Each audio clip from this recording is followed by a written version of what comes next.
Newsbreak. Asinso Samis Wellness Park, buinamano sa Bricks Asinso Recycling Program. Buinamano ang Asinso Samis Wellness Park sa gipatumang recycling program sa Asinso Samis Administration.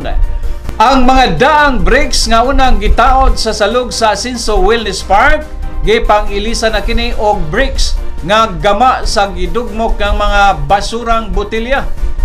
Ang maong mga bricks, produkto mismo sa SWIMO o Solid Waste and Environment Management Office, sinugdanan pa lang kini sa posibleng bricks mass production gamit ang mga biyang botelya pinagi sa kooperasyon sa kabaranggayan.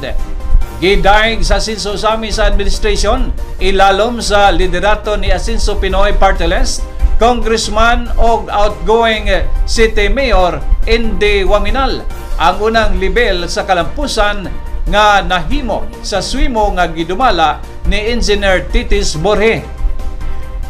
May numduman nga mas gipalikon pa sa Asinso Samis Administration, una sa liderato ni former mayor nga karon si termer Congressman Andu Waminal, ang reuse o recycling program aron sa tuyo nga makunhuran ang sulid nga mga basura nga mahatod sa limitadong espasyo sa sanitary landfill sa Kinuman Norte.